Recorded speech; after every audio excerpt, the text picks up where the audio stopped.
Olá, que nos acompanha nossas aulas, nossos estudos, né? Estamos aqui mais uma vez para dar continuidade à série Pensando Biblicamente. Então, se for a primeira vez que você está vendo esse vídeo, não deixe de ver os outros, né? Também de se inscrever no nosso canal. Nós vamos tratar hoje, dando continuidade, na verdade, né? A gente vai ver aí que o assunto que a gente começou a tratar na semana passada tem a ver com o assunto dessa semana, né? Por isso que eu acabei dividindo aí entre aula 14A, 14B, para que não fique um vídeo muito grande, né? E a gente trata desses assuntos com calma. Se você ainda não viu o vídeo anterior, eu recomendo que você veja, porque embora um vídeo não dependa do outro, mas é uma sequência lógica e mais para frente você vai entender que essa aula anterior e essa de hoje, elas constituem, na verdade, uma introdução do que a gente vai ver a seguir, ok? Então nós vamos fazer uma oração antes de prosseguirmos, pedindo a orientação de Deus, a iluminação de Deus, para que estejamos entendendo o assunto com clareza. Nosso Deus, nosso Pai, nós agradecemos por mais um dia de vida, agradecemos pela proteção que o Senhor tem nos dado, né, durante essa pandemia, e rogamos que o Senhor esteja ainda nos protegendo daqui para frente, e em especial nesse momento nos dando a iluminação, Senhor, para que possamos entender e aplicar a sua santa palavra e assim fazer a sua santa vontade, Pai. Ó Senhor, que nós rogamos agradecidos em nome de Jesus, nosso Senhor e Salvador. Amém. Então vamos lá. Como sempre, nós temos as nossas perguntas iniciais que nós nos propomos a responder. Está aí no seu vídeo. Então a primeira, né? Com base no texto de Hebreus 13:8, nós vamos ver, nós podemos afirmar que Deus age da mesma forma, da mesma maneira, em qualquer fase da história, né? Então, com base nesse texto, nós vamos analisar ele e vamos responder. Deus, com base nesse texto, eu posso afirmar que Deus, em qualquer parte da história, ele vai sempre agir da mesma forma, né? E segunda pergunta Deus agiu de forma uniforme, né, na história, né, de acordo com os relatos bíblicos? Então a gente vai ver alguns relatos nas escrituras e avaliar se Deus age da mesma maneira sempre, né? Então,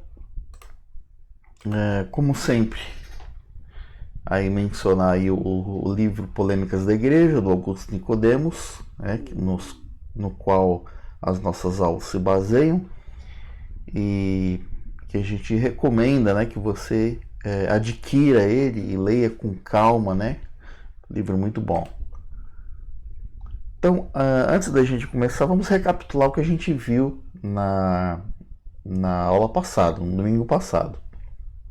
Então vamos recapitular o que nós vimos anteriormente. Então nós vimos sobre o Espírito Santo e a relação dele com as encenações, né? Então nós vimos lá sobre a bênção de Toronto, né? Que aconteceu lá em Toronto, lá que se você não viu o vídeo anterior, mais uma vez eu digo, veja, porque vale muito a pena. Então nós vimos lá o que aconteceu em Toronto, né? Aquele episódio em que um pastor chinês andou no chão, rugiu como um leão, tal, e muitas igrejas têm imitado isso, e algumas supostas manifestações do Espírito, né? Dizendo que é do Espírito Santo, né? De rir, né? Tem a questão lá da unção do riso, né? A pessoa ri, outros rolam no chão, enfim. E eles alegam que é uma manifestação do Espírito Santo. Então nós vimos na aula passada que se isso influencia ou não as igrejas. Depois nós analisamos algumas encenações que estão na Bíblia, né? E respondemos a seguinte pergunta, né? Segundo as Escrituras, ocorreram encenações ordenadas por Deus?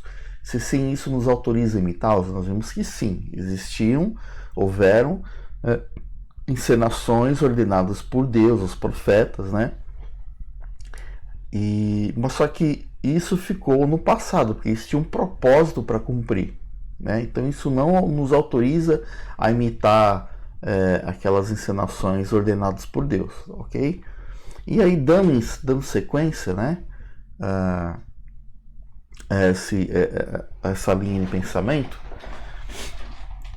né, com referência a coisas que Deus fazia no passado, né, será que ainda faz hoje? Então, seguindo essa mesma linha, então fica aí mais uma pergunta: Deus sempre age do mesmo modo, né?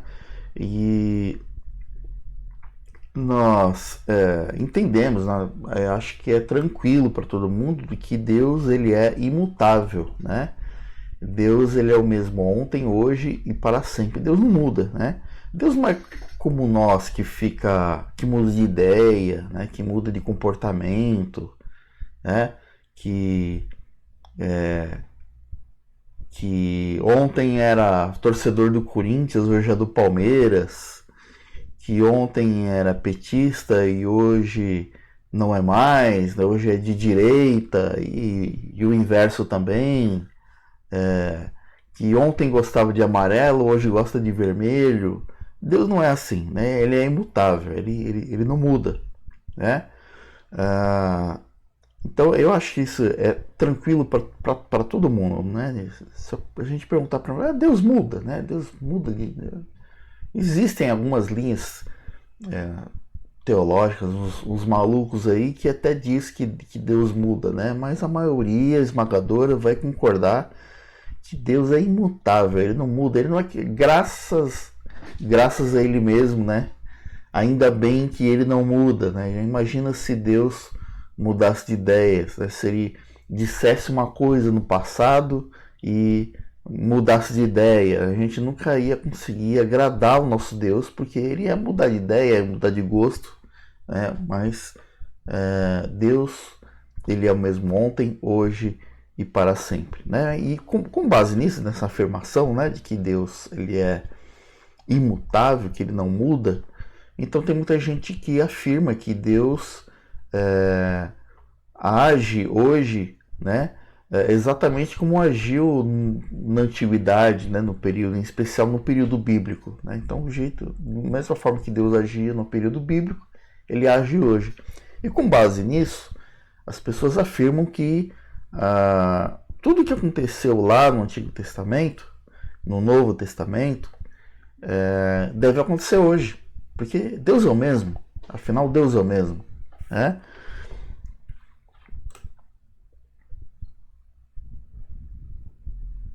Então, por exemplo, muitas pessoas usam o texto de Hebreus 13, versículo 8, né? Hebreus 13, 8 diz: Jesus Cristo ontem e hoje é o mesmo e o será para sempre. Que é o que nós acabamos de dizer, né? Então as pessoas usam esse texto para dizer que Deus age da mesma forma. Mas vamos analisar o contexto, né? Para entender se é isso mesmo, né? Se é disso que o versículo está falando. Se ele pode ser usado para defender que Deus ainda age da mesma forma com que agia na antiguidade. Então, uma coisa muito importante quando eu estou usando um versículo bíblico para defender alguma coisa é entender se aquele versículo realmente fala daquilo. Olhar todo o contexto para saber se ele realmente está falando daquele assunto, né? Vou dar um exemplo aqui, né? Tem um texto em que Paulo diz: tudo posso naquele que me fortalece. Então tem gente que usa esse texto para dizer: olha, eu sou capaz de qualquer coisa, porque Deus está comigo, né? Tudo posso naquele que me fortalece. E na verdade não é isso que o texto está dizendo. Naquele texto, Paulo está falando das dificuldades, das lutas que ele passou, e aí ele conclui dizendo: tudo posso naquele que me fortalece. Apesar de todas as dificuldades, eu posso seguir adiante porque Deus me fortalece. Tá? Mas voltando aqui para o texto de Hebreus 13:8. Então, existem duas possibilidades aí para a gente entender esse versículo. A primeira é a seguinte. Então, com base no versículo anterior, né, ao 8, que é o 7, o versículo 7 menciona a fidelidade dos pastores mortos pela fé em Cristo. Olha só. Lembrai-vos dos vossos guias, os quais vos pregaram a palavra de Deus, e considerando atentamente o fim da sua vida, imitai a fé que tiveram. Então, considerando a relação com esse versículo, né, considerando, claro, que o versículo 8 faz uma sequência lógica, né, com o versículo 7, que é o que se espera, né, a gente não espera que alguém está escrevendo uma carta e mude totalmente de assunto no meio da carta. Então, considerando a relação com esse versículo anterior, a declaração ela visa mostrar que os pastores morrem e passam, né? Então, olha só o que ele diz lá, né? Lembrai-vos dos vossos guias, os quais pregaram a palavra de Deus. Está lembrando lá dos líderes. Olha, lembrem dos seus líderes, né? Que pregaram, que se esmeraram em pregar, a ensinar a palavra de Deus para vocês. Considerem atentamente o fim da sua vida, imitai a fé que tiveram. Está falando lá dos líderes, né? Então, quando ele continua e diz Jesus Cristo ontem e hoje ao mesmo será para sempre, está fazendo uma comparação aqui, né? Então está dizendo que o Supremo Pastor, ao contrário desses líderes que morreram, né? Morreram aí batalhando pela fé. Nós temos o Supremo Pastor que ele vive para sempre, e ele é a nossa confiança e o nosso refúgio eterno. Então, seguindo essa linha, né, considerando o versículo 7, uma possibilidade é interpretar o versículo 8 como se referindo à maneira com que Jesus Cristo agiu, né, e age. Ou melhor, o versículo 8 não se refere à maneira como que Jesus Cristo agiu ou age, mas aquilo que ele é, né, na sua essência, considerar que ele é imortal, né?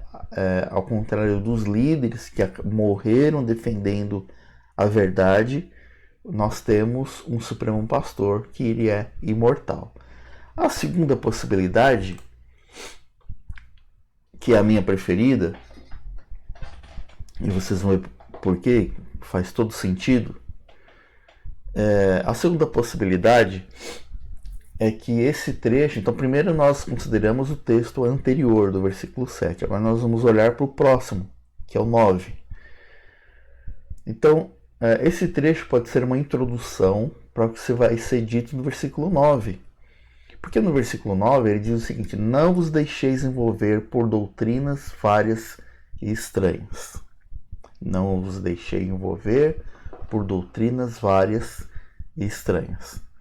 Vale lembrar que quando o autor da Epístola aos Hebreus escreve essa epístola, essa carta, ele está falando a pessoas, a judeus que se tornaram cristãos e que estão desejando voltar ao judaísmo. Então, ele diz: não vos deixeis envolver por doutrinas várias e estranhas. Não deem ouvidos a doutrinas que estão surgindo por aí, né? Então, o autor alerta contra essas doutrinas várias e estranhas que se infiltraram ali na comunidade, estão tentando seduzir ali os receptores dessa carta. Então, as doutrinas estranhas a que ele se refere, né, são as doutrinas estranhas dos primórdios do cristianismo daquela época, e são doutrinas estranhas que tratam da pessoa de Cristo, né? Então nós estamos falando aí do gnosticismo e do legalismo judaizante, ok? Então são doutrinas que vão aí pôr em dúvida aí a natureza da pessoa de Jesus Cristo, né? Então essas doutrinas apresentavam Jesus de maneira diferente daquela que foi anunciada pelos apóstolos, né? Por isso que ele fala aí, por isso que ele chama essas doutrinas de estranhas, por isso ele usa esse termo estranhas.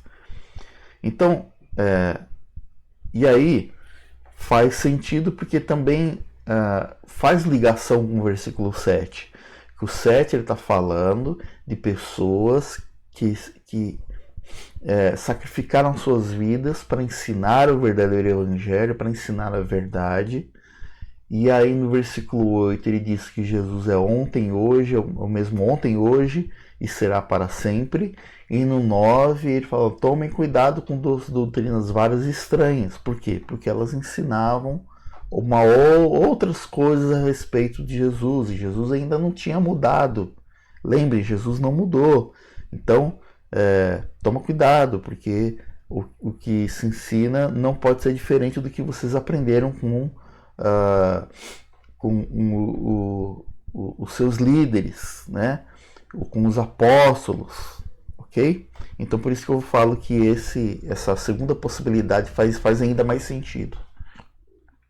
Mas a gente pode já concluir que esse texto de Hebreus 13:8 não está dizendo que Deus age da mesma forma. Ele está apenas dizendo que que Jesus, ele é imutável, né? Deus, assim, tanto Deus como a segunda pessoa da Trindade, Jesus Cristo, seu Filho, ele foi o mesmo ontem, é o mesmo hoje e será o mesmo para sempre. Mas está falando aqui da sua imutabilidade, da sua essência, não está falando que ele age da mesma forma.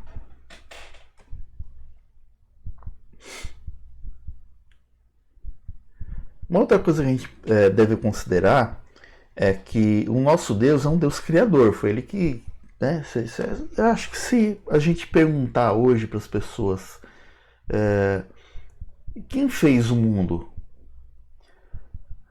um ou outro, talvez um ateu, uma minoria vai dizer o contrário. A maioria vai dizer que Deus fez tudo, né? Deus é capaz de criar outros mundos, outros sóis, né? Além do nosso Sol, e estrelas. Deus é capaz de criar, né? Outros mundos. Tanto que cada dia que passa, os cientistas estão descobrindo novas galáxias, novos planetas, novas estrelas, né? Algumas até se assemelhando em tamanho ao Sol. Mas são coisas que já existem já, né? Segundo as escrituras, ele já cessou sua obra de criação. Nós não temos nenhum relato bíblico de que Deus, depois de criar o mundo lá em Gênesis, continuou criando. No decorrer da história, criou mais alguma coisa, né? Então Deus é um Deus criador, isso a maioria esmagadora vai compreender, vai defender, né? Vai concordar, porque isso é bíblico, né? Mas ninguém está esperando Deus voltar a criar alguma coisa nova. Já pensou nisso? Já parou para pensar? Nosso Deus é um Deus criador, mas ninguém está esperando ele criar nenhuma coisa nova. Ninguém fala nisso, né? Então Deus poderia repetir o seu ato criador descrito no Gênesis, mas nenhum de nós espera realmente que ele o faça. O fato de que nosso Deus é o mesmo ontem, hoje e para sempre, não significa que ele sempre terá que ficar criando mundos. Então Deus é o mesmo ontem, hoje e para sempre. Ele ainda é o Deus criador, mas ele não cria mais. Por quê? Porque já criou, já realizou o seu propósito. Ele já criou, não precisa criar mais nada. Certo? Então Deus é o mesmo ontem, hoje e para sempre.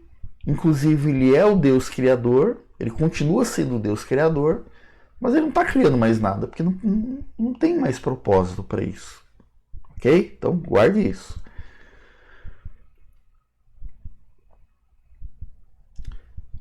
Uma outra questão também é quanto ao uso que Deus fazia dos profetas, fazer aquele uso sobrenatural dos profetas, né? Então nós vimos lá no Antigo Testamento os profetas falando em nome de Deus, falando de coisas que aconteceriam no futuro, que realmente se cumpriram, e operando milagres, né? Fazendo coisas extraordinárias ali diante do povo, mas aquilo tinha um propósito, né? Nós vimos já anteriormente, inclusive na aula passada, que Deus usou os profetas com um propósito definido. Nós falamos um pouco sobre a revelação progressiva, né? Então Deus tinha que fazer, agir, né? Ensinar de uma forma, de certa forma, no Antigo Testamento, que não ensina mais hoje. Mas por quê? Porque a revelação progressiva, e isso tinha um propósito no final, naquela época, né? Então, Jesus afirmou, nosso próprio Senhor Jesus afirmou durante seu ministério, que João Batista foi o maior e foi o último dos profetas. Então, por exemplo, Mateus 11:3, né, aí no capítulo 11 de Mateus, ele diz, porque todos os profetas e a lei profetizaram até João, né? Os profetas tinham um propósito a ser cumprido, que terminou em João, segundo o próprio Jesus, dizendo aqui em Mateus 11 que João foi o maior e o último dos profetas, né? Num texto paralelo lá em Lucas, né, no Evangelho de Lucas, ele diz que a lei e os profetas vigoraram até João. A lei e os profetas vigoraram até João. Acho que está muito claro aqui, né? Então João foi o último profeta. E outros textos do Novo Testamento vão falar também dos profetas da Velha Aliança, né? Sempre no plural, dando a entender que é um grupo definido e fechado, um grupo que se fechou. Não existem mais profetas como existiram antigamente. Por quê? Porque Deus tinha um propósito para cumprir, e esse propósito era falar ao povo de Israel sobre coisas que aconteceriam no seu futuro, inclusive falando do Messias. E o Messias agora já veio, por isso que Jesus dá essa declaração, que os profetas e a lei profetizaram até João. João foi o último dos profetas. A lei e os profetas vigoraram até João.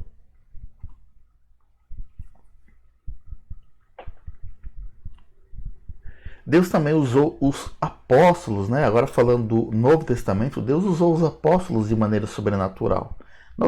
Isso a gente vê aí nitidamente aí durante o livro lendo aí o livro de Atos, né?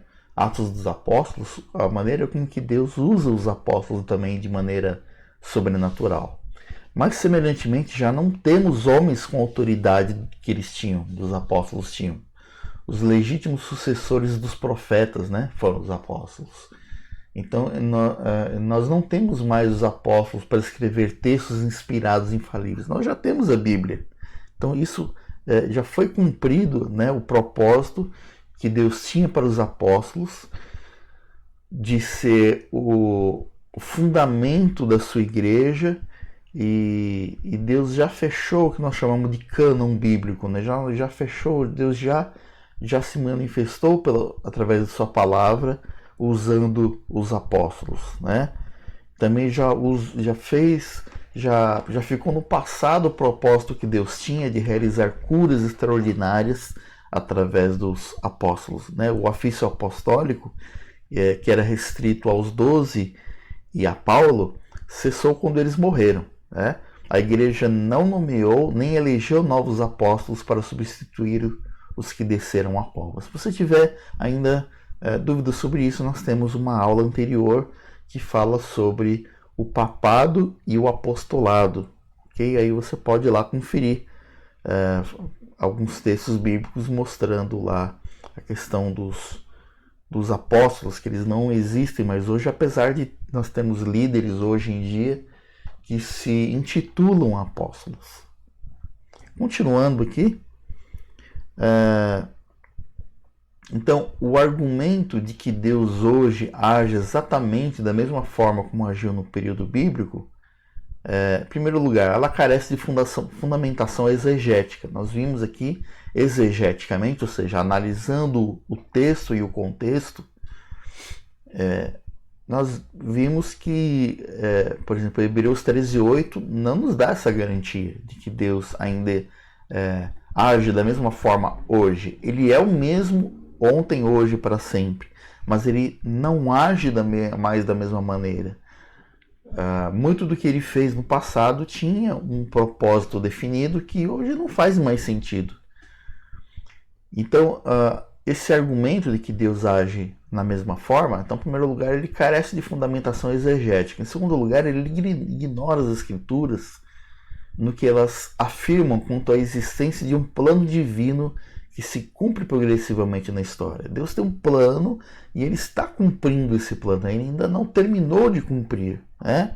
Ele está cumprindo desde a antiguidade, né? Desde lá de Gênesis. Deus tem um plano, né? Aliás, desde a eternidade, né? Deus tem um plano, mas ele manifesta isso já lá em Gênesis, que ele tem um plano, ele tem cumprido esse plano, ele está cumprindo esse plano e vai ainda terminar esse plano. Então, se nós afirmarmos que o Deus age da mesma forma hoje como agiu na antiguidade, nós vamos ignorar que Deus está cumprindo um plano progressivo na história, né? Algumas coisas ficaram para trás. E nós precisamos ter cuidado antes de dizer que tudo o que ocorria nas igrejas no período apostólico deve ocorrer hoje e que a fé é suficiente para tal. Então, cuidado com afirmações de que não, Deus, da mesma forma que Deus agia na sua igreja lá no período apostólico, aquelas maravilhas, ou no Antigo Testamento, né, aqueles milagres, aquelas coisas todas, Deus ainda age da mesma forma hoje, né? Sim, Deus ele pode agir, operar os mesmos milagres do passado, mas nós não podemos afirmar de que tudo que Deus fazia na antiguidade ele pode fazer hoje. O Deus é o mesmo, tudo que ele fez no passado ele pode voltar a fazer. Não, ali tinha um propósito. Isso é fácil ser constatado. Se você olhar como os milagres do passado eram tão espetaculares, a gente já falou isso numa oportunidade anterior, Deus agia de maneira espetacular, os milagres espetaculares, né? Por exemplo, né, abrir o mar para que o povo passasse, e Deus age ainda hoje, ele faz milagres. Nós temos sim ainda pessoas dando testemunho de milagres que Deus fez em sua vida, mas não são mais daquela mesma natureza, porque Deus tinha um propósito para agir daquela forma lá atrás. E nós não podemos deixar o propósito de Deus fora dessa questão, ok? E, bom, finalizando aqui, né? Nós, como sempre fazemos, ao final, responder as perguntas iniciais. Então, primeiro, com base no texto de Hebreus 13:8, podemos afirmar que Deus age da mesma maneira em qualquer fase da história? Nós vimos que o texto não é isso que ele está dizendo. Ele está dizendo que Deus, que Jesus ele é imutável, né? Que Deus Então podemos, através desse texto, afirmar que Deus não muda, Deus é imutável, mesmo ontem, hoje e para sempre. Mas isso não nos permite, com esse texto, afirmar que Deus age da mesma forma hoje, igualmente como agia antigamente. Ok? Então, o texto não diz isso. Nós analisamos o contexto e vimos que o texto está falando outra coisa. Deus agiu de forma uniforme? Segundo o relato das Escrituras, é possível dizer que Deus age sempre da mesma maneira? Nós vimos que não.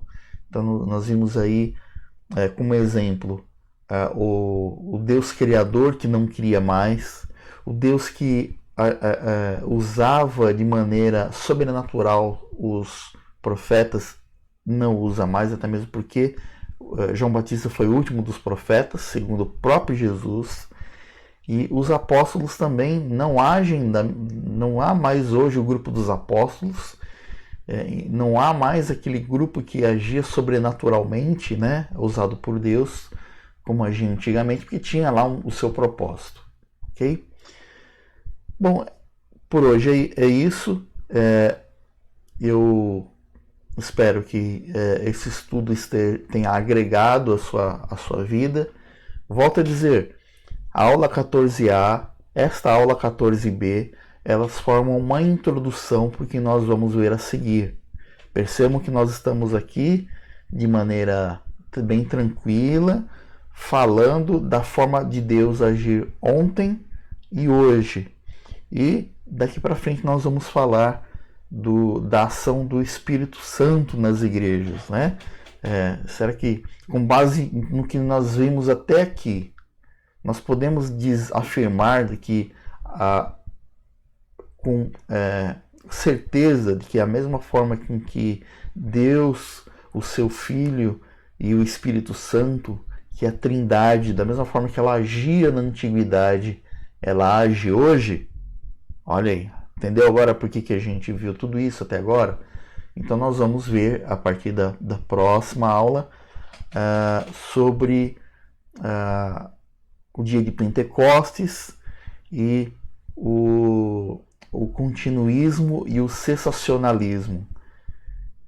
E que Deus esteja abençoando grandemente sua vida e nós esperamos você na próxima aula. Enquanto isso, convidamos você que se inscreva no nosso canal e que compartilhe, né, indique esse vídeo para outras pessoas. Que Deus esteja abençoando grandemente a sua vida.